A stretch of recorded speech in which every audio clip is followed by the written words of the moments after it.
হালফিলের ক্রিকেটে টি-20 আঁতুড়ঘর, প্রতিভার জন্ম থেকে তারকার উত্থান, সবই মেলে এই টি-20 ফরম্যাট থেকে। এই মঞ্চে যে চালিয়ে খেলতে পারে তার সাফল্যের গাড়িও চলতে শুরু করে। বিহারের ভোটও যেন অনেকটা টি-20র মতো। গত দুটো ভোটের হিসেব, সাফল্য এবং স্ট্রাইক রেট যদি ধরা হয়, সিপিআইএম-এর লিবারেশনের মতো পারফরমেন্স আর কারো নেই।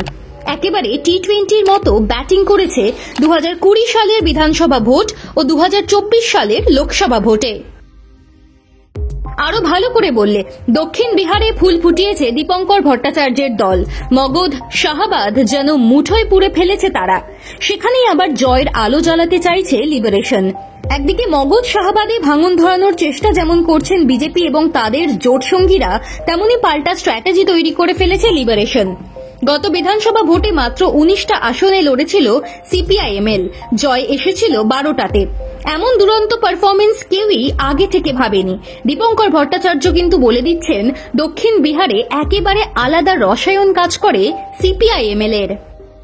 ওখানে আমাদের আন্দোলনের একটা আলাদা ইতিহাস রয়েছে। এবারও আমরা ওখানে ভালো রেজাল্ট করব। তবে দক্ষিণের পাশাপাশি উত্তর ও পূর্বেও ভালো করার চেষ্টা রয়েছে।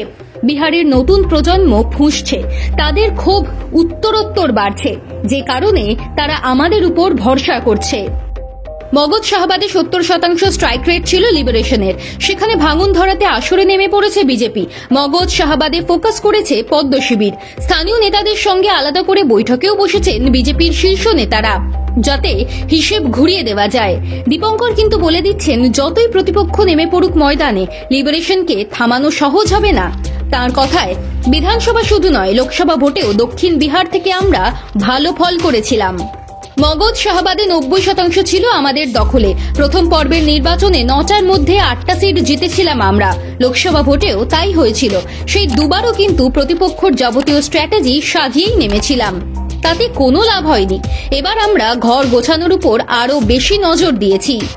গত দুটো ভোটে যারা এমন পারফর্ম করে তাদের লক্ষ্য যে এবার আরো বাড়বে, তাতে আর সন্দেহ কি।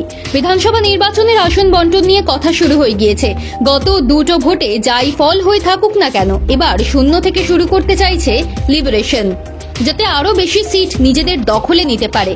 দীপঙ্কর সোজাসাপটা বলছেন, 40টা সিটে আমরা লড়াই করার লক্ষ্য রেখেছি, কিন্তু লক্ষ্য একটা রাখলাম, তার জন্য প্রস্তুতি নিলাম না, তাতে কিন্তু প্রত্যাশা পূরণ হয় না। আমরা তাই কোনো ফাঁক রাখতে চাইছি না।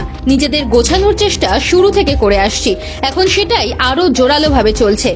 তবু থেকে যাচ্ছে প্রশ্ন, 40টা সিটে লড়াই করার সুযোগ পাবে লিবারেশন?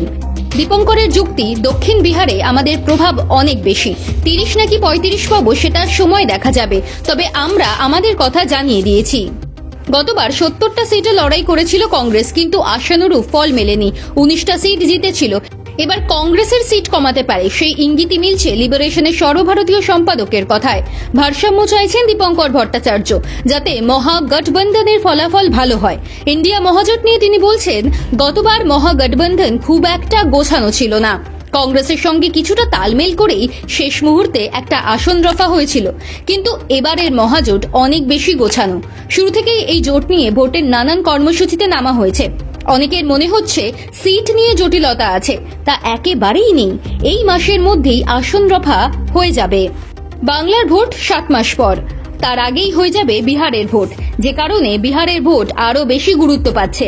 বামেরা সেখানে ভালো ফল করতে পারলে কিন্তু তার কিছুটা প্রভাব বাংলার ভোটেও পড়বে। বিহারের ভোটকে উদাহরণ হিসেবে তুলে ধরতে পারবেন বাংলার বাম নেতারা।